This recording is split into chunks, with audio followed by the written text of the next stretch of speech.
Hello friends, मैं गौरव त्रिपाठी एक बार पुनः आप सभी के सामने उपस्थित हूँ। STS ऑनलाइन पर आप मुझे सुन रहे हैं। इससे पहले के कुछ लेक्चर्स में, इससे पहले के कुछ चैप्टर्स में हम केंद्र सरकार को बहुत विस्तार से पढ़ चुके हैं। विस्तार से कहने का अभिप्राय यह है कि राष्ट्रपति, लोकसभा और राज्यसभा ही हमने सिर्फ नहीं पढ़ा है, लोकसभा और राज्यसभा की समस्त कार्यवाहियाँ, विधेयकों के विषय में, समितियों के विषय में, उनके कालों के विषय में, जैसे प्रश्नकाल, शून्यकाल, ये सब हमने पढ़े हैं, सारे प्रस्तावों के विषय में। और वो हर कॉर्नर टच करने की कोशिश की है, आपको उस हर गली में ले जाने की कोशिश की है जहाँ से कोई भी प्रश्न आपको संविधान का दिख सकता है।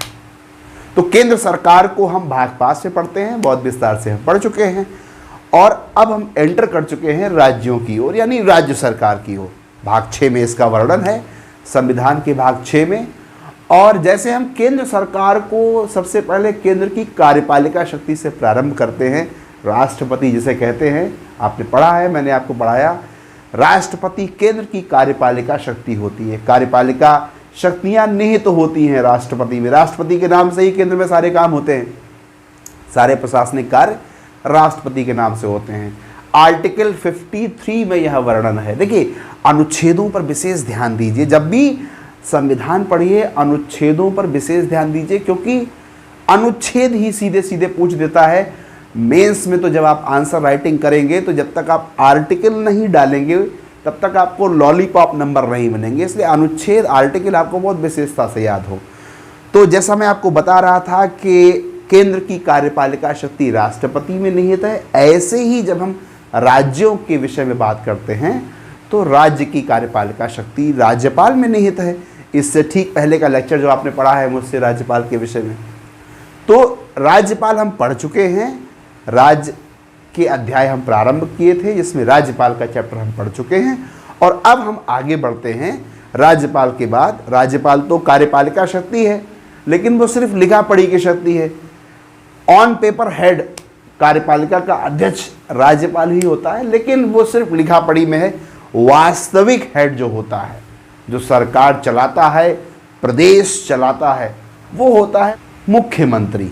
बहुत गंभीरता से इसे पढ़ें, जितना गंभीरता से आप केंद्र को पढ़े हैं उससे ज़्यादा गंभीरता से इसको पढ़ें। चलिए, तो जैसा आप ऊपर कुछ अनुच्छेद लिखा देख रहे हैं, मैं लगभग हर अध्याय से पहले प्रारंभ में आपको उस अध्याय से संबंधित अनुच्छेद बताता हूं जिससे आप एक मोटी समझ विकसित कर सकें। और हाँ, एक बात मैं और कहना चाहता हूं कि आप मुख्यमंत्री को पढ़ने से पहले प्रधानमंत्री पर अच्छी पकड़ बनाएं, क्योंकि देखिए, आप राष्ट्रपति कहें या राज्यपाल कहें, तुलना करेंगे लगभग समान पाएंगे। एक केंद्र का पद है, एक राज्य का पद है। आप प्रधानमंत्री कहें या मुख्यमंत्री कहें, यदि आप तुलना करेंगे तो लगभग समान पाएंगे, लगभग समान कर्तव्य, लगभग समान दायित्व पाएंगे, क्योंकि एक व्यक्ति केंद्र पर बैठा हुआ है और एक व्यक्ति राज्य में बैठा हुआ है, राज्य का मुखिया है। तो इस प्रकार आप अगर तुलना करते हैं तो काफ़ी कुछ एक जैसा पाते हैं। मेरे कहने का अभिप्राय यह है कि आप प्रधानमंत्री को पढ़ने के बाद अगर मुख्यमंत्री को पढ़ते हैं तो एक बहुत ही अच्छी, एक बहुत ही गहरी समझ आपकी विकसित हो जाएगी। तो ये 3 अनुच्छेद लिखे हुए हैं, मैं इनको थोड़ा सा इंटरलिंक कर रहा हूँ केंद्र से। केंद्र में आपने पढ़ा कि आर्टिकल 74 ये कहता है, अनुच्छेद 74, कि राष्ट्रपति की परामर्श और सहायता के लिए एक मंत्रिपरिषद होगा। ठीक वैसा ही राज्य के विषय में आर्टिकल 163 में लिखा हुआ है। 163 ये कहता है कि भाई राज्य में राष्ट्रपति तो है नहीं, राज्यपाल हैं, तो राज्य के राज्यपाल की सहायता के लिए, परामर्श के लिए एक मंत्रिपरिषद होगा। यह लिखा हुआ है आर्टिकल 163 में। आर्टिकल 164 में ठीक वही लिखा हुआ है जो केंद्र के मसले में अनुच्छेद 75 में लिखा हुआ है, 75 में लिखा है। क्या लिखा है कि मुख्यमंत्री, अगर हम यहाँ की बात करें तो मुख्यमंत्री, अभी मैं केंद्र का आपको उदाहरण दे रहा हूँ, तो आर्टिकल 75 में क्या लिखा हुआ है कि प्रधानमंत्री की नियुक्ति राष्ट्रपति करेगा और प्रधानमंत्री की सलाह पे मंत्रियों की, यानी मंत्रिमंडल की नियुक्ति भी राष्ट्रपति करेगा। प्रधानमंत्री और मंत्रिमंडल दोनों की ही नियुक्ति राष्ट्रपति करेगा। तो वही सीन यहाँ 164 में है कि मुख्यमंत्री और मंत्रियों की नियुक्ति मंत्रियों के उत्तरदायित्व से संबंधित प्रावधान, यानी कहने का तात्पर्य यह है कि मुख्यमंत्री और मंत्रियों की नियुक्ति से संबंधित जो भी प्रावधान है वो, और मंत्रियों के उत्तरदायित्व, अब इसमें उत्तरदायित्व में आप आगे पढ़ेंगे, कुछ सामूहिक उत्तरदायित्व होते हैं, कुछ व्यक्तिगत उत्तरदायित्व होते हैं। तो ये कुल मिला के नियुक्तियां, मोटी बात आप ये समझें कि एक मंत्रिपरिषद होगा, राज्यपाल की सहायता के लिए एक मंत्रिपरिषद होगा, ये 163 में वर्णन है, और प्रधान मुख्यमंत्री की और मंत्रियों की नियुक्ति राज्यपाल करेगा, ये 164 में वर्णन है। ये 2 आर्टिकल भैया अच्छे से याद रखें। अब आते हैं हम आर्टिकल 167 पे। आर्टिकल 167 वही बात कहता है जो केंद्र के मसले में आर्टिकल 78 कहता है, 78 कहता है। क्या कहता है 78? अनुच्छेद 78 ये कहता है कि प्रधानमंत्री का यह दायित्व होगा, ये कर्तव्य होगा, ये रिस्पॉन्सिबिलिटी होगी कि वो समय समय पे अपने प्रशासनिक कार्यों से, या यूं कहें कि केंद्र के समस्त प्रशासनिक कार्यों से राष्ट्रपति को अवगत कराए, क्योंकि ओवरऑल कार्यपालिका अध्यक्ष तो राष्ट्रपति ही है। भले ही नाम मात्र का है, भले ही वास्तविक प्रधानमंत्री है, लेकिन संविधान में जो वर्णन है, जो प्रावधान है, उसके आधार पर तो राष्ट्रपति ही है। ठीक वही प्रावधान यहाँ पे 167 में दिया गया है कि राज्यपाल को समय समय पर मुख्यमंत्री कार्यपालिका की प्रशासनिक कार्यों से अवगत कराएगा, जो भी प्रशासनिक कार्य चल रहे हैं राज्य में उनसे समय समय पे अवगत कराएगा। ठीक है, तो ये 3 आर्टिकल आप याद रखें। देखिए, बताने को तो आपको डायरेक्ट बताया जा सकता है कि 163 में ये लिखा है, 64 में ये लिखा है, 67 में ये लिखा है, लेकिन ये इंटरलिंक करके इसलिए बताता हूं कि 2 चीजें एक साथ याद रखें, क्योंकि समानता पूरी है भाई। ये समान चीजें, ये समान कॉन्सेप्ट वहां केंद्र में भी हैं, यहाँ राज्य में भी हैं। केंद्र में राष्ट्रपति के संबंध में है, यहाँ राज्यपाल के संबंध में है। तो अगर आप एक दूसरे को जोड़ के नहीं पढ़ेंगे, जोड़ के नहीं समझेंगे, तो भूल भी जाएंगे, और एक कनेक्टिविटी के साथ जो समझ विकसित होती है कि हम एक नहीं भूल रहे हैं तो दूसरा भी नहीं भूल रहे हैं, तो उस चीज का अभाव रहता है। तो ये 3 अनुच्छेद आप याद रखें मोटा मोटी। अब आते हैं मुख्यमंत्री के ऊपर। देखिए, वही कुछ प्रावधान जो हम लगभग हर पद में पढ़ते हैं, नियुक्ति, शपथ, कार्यकाल, पद की शर्तें। तो ये मोटा मोटी 4 चीजें आपको पहले बता देते हैं। इनकी नियुक्ति राज्यपाल महोदय करते हैं, लेकिन सिर्फ इतना कह देने भर से कि इनकी नियुक्ति राज्यपाल करते हैं काम नहीं चलता। इनकी नियुक्ति होती कैसे है? राज्यपाल क्या किसी को भी बना देते हैं मुख्यमंत्री? भाई, महान्यायवादी तो किसी को भी बना सकते हैं, महाधिवक्ता तो किसी को भी बना सकते हैं। अब महान्यायवादी बनाते हैं प्रधानमंत्री और मंत्रिपरिषद की सलाह पे, लेकिन प्रधानमंत्री में किसकी सलाह लें? किसी को भी बना देंगे क्या? नहीं। तो उसके लिए पर्टिकुलर कॉन्सेप्ट है, उस कॉन्सेप्ट को आप अच्छे से समझिए। 2-3 चीजें आपको अच्छे से याद रखनी है। नंबर 1, जो बहुमत दल का नेता होता है, अब जैसे आप जानते हैं कि बहुमत का मतलब होता है 50%। भाई, 50% से 1 सीट ज़्यादा मिलनी चाहिए, 50% से 1 सीट ज़्यादा मिलनी चाहिए। जैसे हम उत्तर प्रदेश की बात करें तो विधानसभा में 403 सीटें हैं, और 403 को अगर आप आधा करेंगे तो आप पाएंगे यहाँ पे 201 सही 1/2। तो 1/2 आदमी तो होगा नहीं, तो 202 सीटें जो व्यक्ति पाएगा। 403 है, इसका आधा हुआ 201, तो 202 सीटें जो पाएगा या 203 सीटें जो पाएगा मोटा मोटी, वो व्यक्ति बनेगा, वो पार्टी होगी बहुमत दल की पार्टी। ठीक है, अब बहुमत दल अपना एक नेता प्रस्तुत करेगा।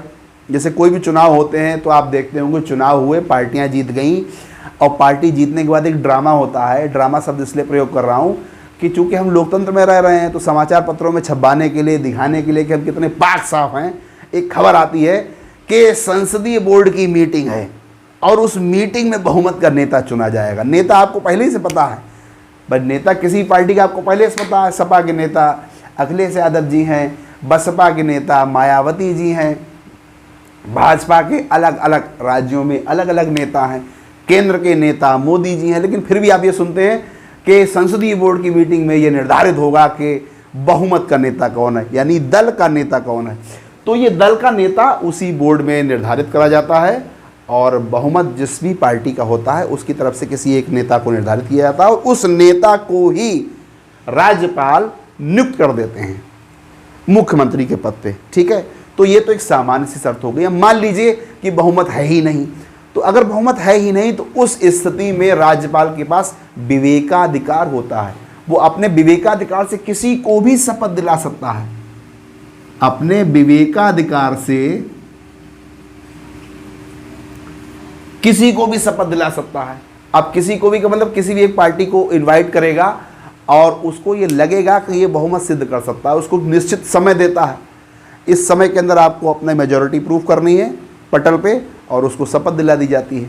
तो ये कुछ प्रावधान है जो नियुक्ति संबंधित है। राज्यपाल नियुक्ति करता है, कैसे करता है मैंने आपको बताया है। एक और चीज़ यहाँ पे जोड़ना चाहूँगा कि इसकी नियुक्ति प्रसाद पर्यंत होती है।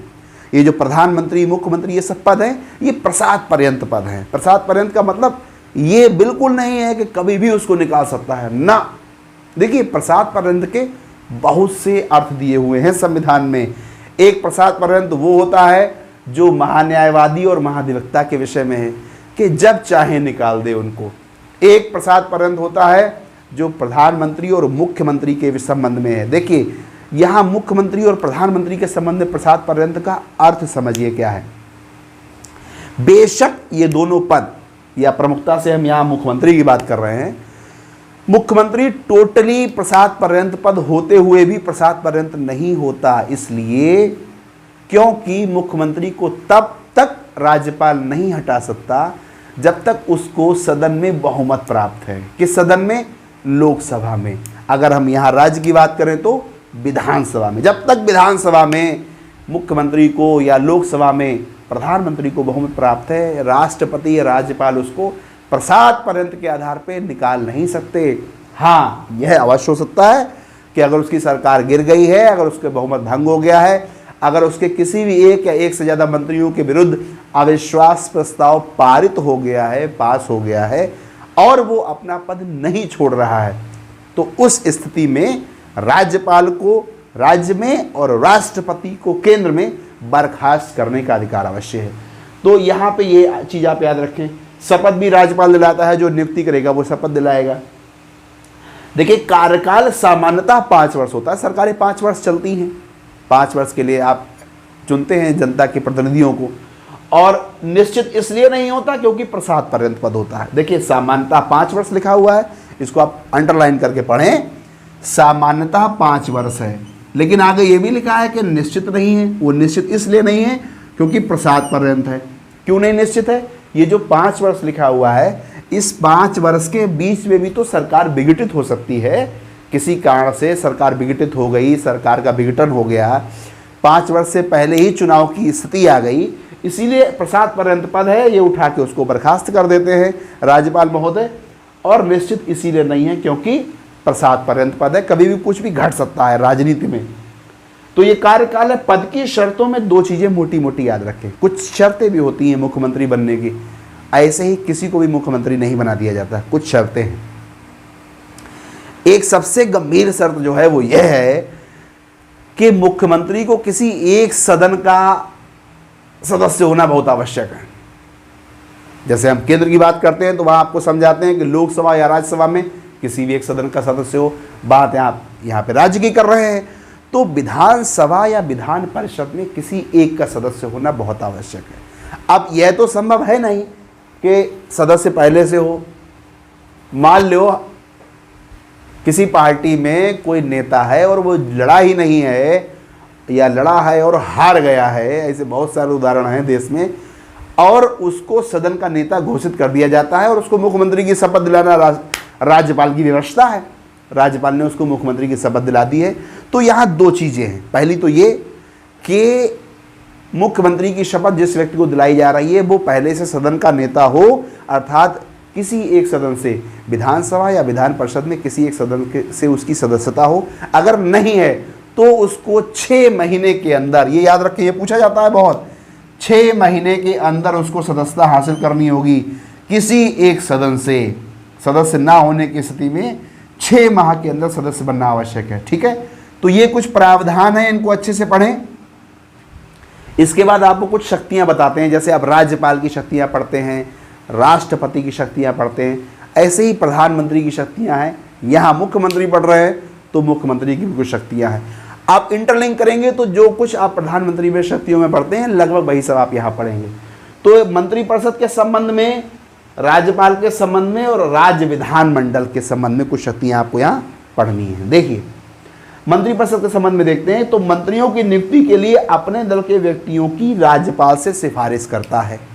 बहुत ही कॉमन सी बात है कि मंत्रियों की नियुक्ति के लिए अपने दल के व्यक्तियों की राज्यपाल से सिफारिश करता है। क्यों करता है राज्यपाल से सिफारिश? क्योंकि आपको पहले बताया कि आर्टिकल 64 में यह लिखा हुआ है कि मुख्यमंत्री और मंत्री, यहां पे मंत्रियों की सिफारिश करता है, तो मुख्यमंत्री और मंत्रियों की नियुक्ति राज्यपाल ही करता है, सिफारिश करता है मुख्यमंत्री। मंत्रियों को मंत्रालय आवंटन और फेरबदल, ये याद रखें। मंत्रिपरिषद की बैठक की अध्यक्षता करता है, मंत्रिपरिषद की बैठक की अध्यक्षता करता है। देखिए ये मैंने पॉइंट्स में इसलिए यहां लिख दिए हैं कि आप इन्हें एज इट इज उतारें और 1 से 2 रीडिंग मार के अपने दिमाग में कैद करें। आप में से बहुत से बच्चे ये सब जानते हैं, ये बहुत कॉमन बातें हैं। आज जो संविधान नहीं भी पढ़ता है वो भी बहुत ही जनरली जानते हैं कि भाई मंत्रिपरिषद की अध्यक्षता कौन करता है मीटिंग की? प्रधानमंत्री करते हैं। मंत्रियों की नियुक्ति राज्यपाल करते हैं, लेकिन किसकी सलाह पे करते हैं? मुख्यमंत्री की सलाह पे करते हैं। तो ये आप चीजें लिख अवश्य लें, जिससे समय समय पे रिवीजन करते रहें, लेकिन ये बहुत ही सतही चीजें हैं। अगला है कि त्याग पत्र देकर पूरी कैबिनेट को, पूरे मंत्रिपरिषद को समाप्त कर सकता है, यह अधिकार है मुख्यमंत्री को। अगला राज्यपाल के संबंध में है। तो देखिए राज्यपाल के संबंध में जैसा आप केंद्र के मसले पर पढ़ते हैं कि प्रधानमंत्री के विषय में आर्टिकल 78 अनुच्छेद 78 में यह प्रावधान है कि समय समय पर प्रधानमंत्री महोदय अपने कार्यों, अपने प्रशासनिक कार्यों के विषय में राष्ट्रपति को सूचित करेंगे। अनुच्छेद 78 में यह लिखा है।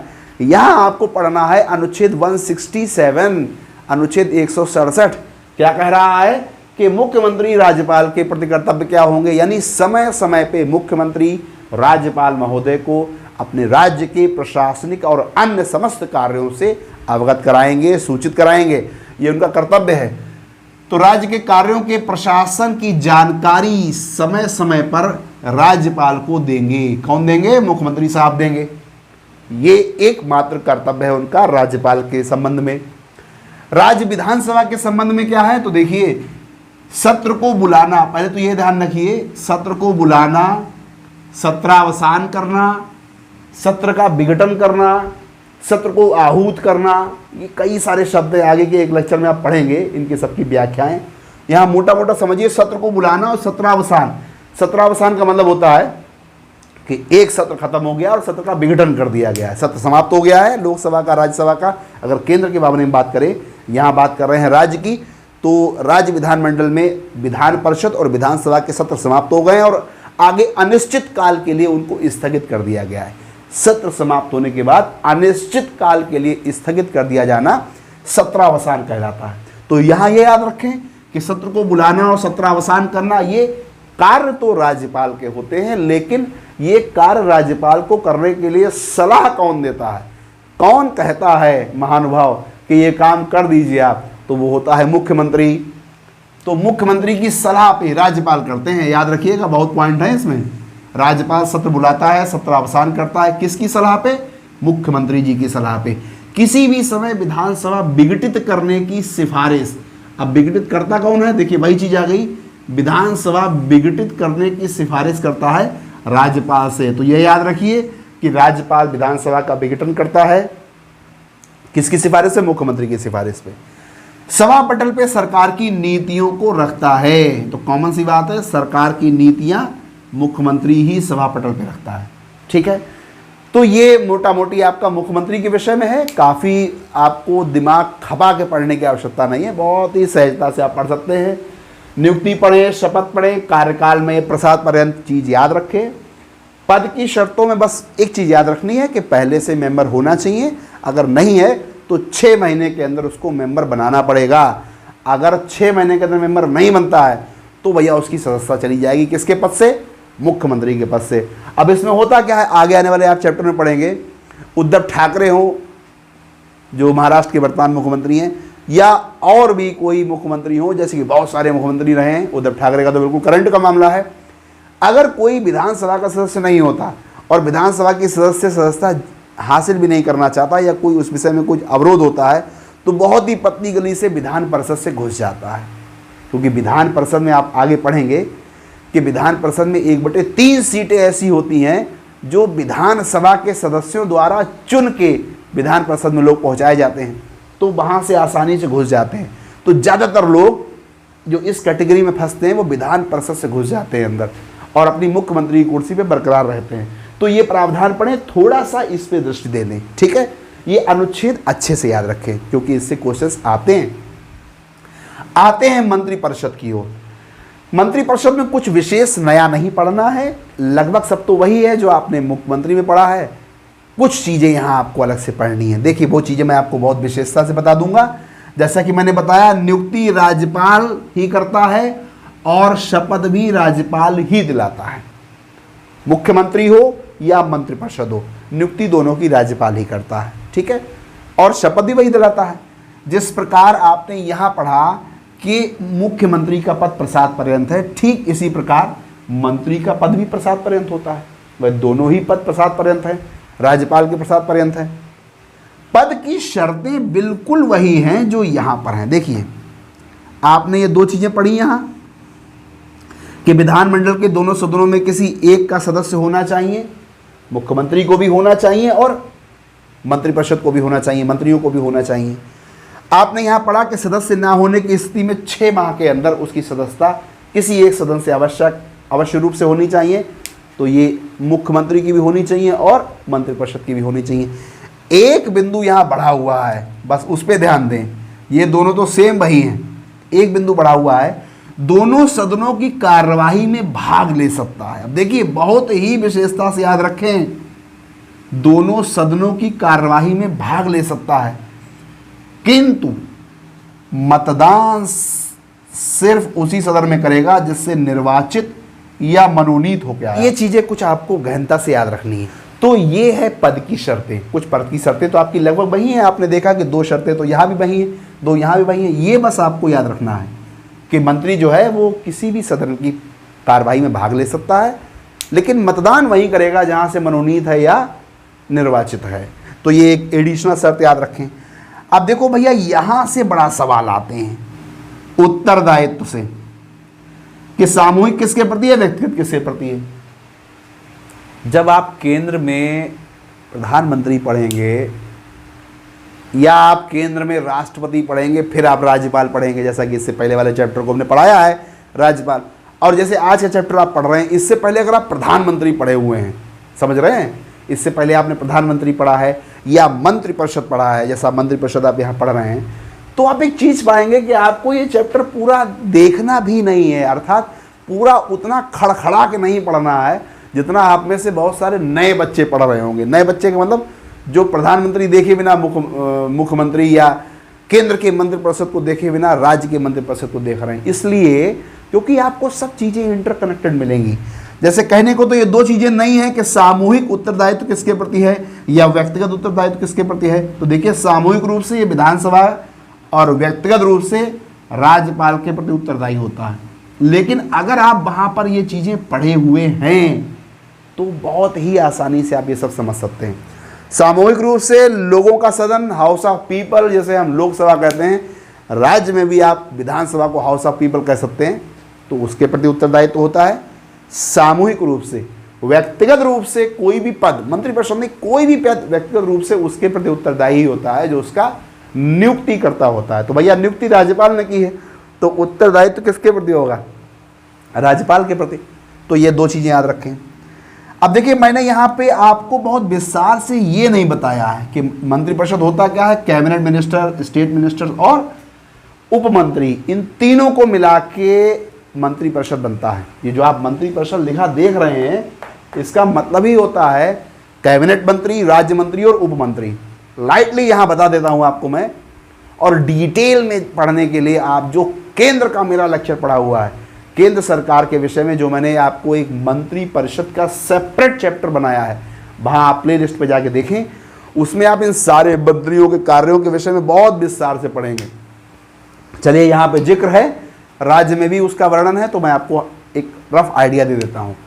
कैबिनेट मंत्री वो होते हैं जिनको केंद्र के मुख्य मुख्य विभाग दिए जाते हैं। अगर हम राज्य की बात करें तो राज्य में भी वो सारे विभाग होते हैं, जैसे वित्त मंत्री, रक्षा मंत्री, शिक्षा मंत्री, गृह मंत्री, ऐसे बहुत सारे विभाग होते हैं, राज्य में भी होते हैं और केंद्र में भी होते हैं। तो यहाँ तो राज्य की बात कर रहे हैं, तो राज्य के प्रमुख प्रमुख विभागों को जिन मंत्रियों को सौंपा जाता है, कैबिनेट के वो सदस्य होते हैं, कैबिनेट की बैठकों में भाग लेते हैं, वो कैबिनेट मंत्री होते हैं। और राज्य मंत्री क्या होते हैं? राज्य मंत्री कैबिनेट मंत्रियों की सहायता करते हैं, उनको स्वतंत्र प्रभार दिया जाता है, वो किसी मंत्रालय में एज ए मंत्री काम करते हैं, लेकिन वो एक प्रकार से स्वतंत्र प्रभार मंत्री होते हैं। ठीक है। अगला उपमंत्री, ये ना तो केंद्रीय मंत्री होते हैं, हाँ एक चीज़ आपको याद रखनी है, जो राज्य मंत्री हैं यहाँ पे, राज्य मंत्री कैबिनेट के सदस्य नहीं होते, अर्थात ये कैबिनेट की मीटिंगों में भाग नहीं लेते। स्वतंत्र प्रभार अवश्य है लेकिन कैबिनेट की मीटिंगों में भाग नहीं लेते।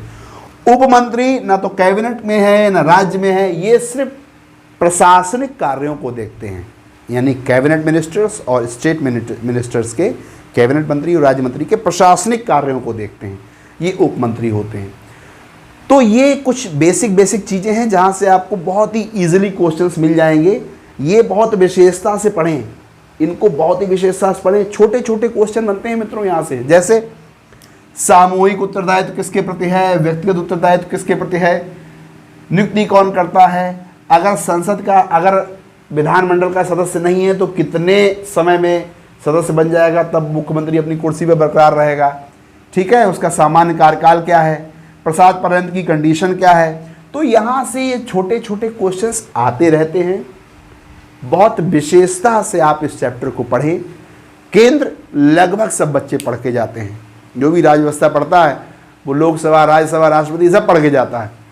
राज्य पे बच्चे कम ध्यान देते हैं। अभी राज्यपाल पढ़े हैं, मुख्यमंत्री पढ़े हैं, मंत्रिपरिषद पढ़े हैं। अभी आप और इसके अंदर घुसेंगे तो स्थानीय सुशासन पढ़ेंगे, नगर पालिकाएँ पढ़ेंगे, नगर पंचायत पढ़ेंगे। यहाँ से बहुत सवाल आते हैं, थोक के बहुत सवाल आते हैं यहाँ से। तो बहुत अच्छे से कॉन्सेप्ट क्लियर करके पढ़ें, नोट्स अच्छे से बनाएं और रिवीजन करें। कहने का मेन मोटिव ये है कि पढ़ लेना, लिख लेना, इससे कुछ नहीं होना है जब तक आप रिवाइज नहीं करते।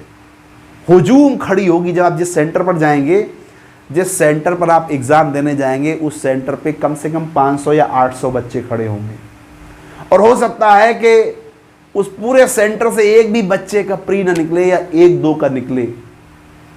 तो वो 1-2 कौन होंगे? वो आपके जैसे होंगे, जिनको हुजूम या भीड़ नहीं नजर आएगा, जिनको भीड़ में भी खड़े होके अपने वो नोट्स नजर आएंगे और अपना वो वक्त नजर आएगा जो आपने खपा के दे के उन नोट्स को चाटा है, याद किया है, मनन किया है, समझा है, रिवीजन किया है। भैया सिर्फ मेहनत से ही मिलेगी सफलता, और कोई तरीका नहीं है सफलता मिलने का, सिर्फ प्रैक्टिस से, सिर्फ और सिर्फ प्रैक्टिस से। ये सब ने पढ़ा, ये कौन नहीं पढ़ रहा है? सब पढ़ रहे हैं। ये किताबों में छपा हुआ है, 4-5 पेज में छपा हुआ है, 8-10 पेज में छपा है। फिर भी बच्चे क्यों गलत कर देते हैं? क्यों गलत होते हैं बच्चों के? क्योंकि रिवीजन नहीं करते। छक्का वो ही मारते हैं जो छक्का मारने की, 6 मारने की रिवीजन करते हैं, प्रैक्टिस करते हैं। 1-2 बार तो सबने मार के देखा है। तो खूब अच्छे से प्रैक्टिस करे रहिए। बहुत जल्दी आपसे मुलाकात होती है, तब तक के लिए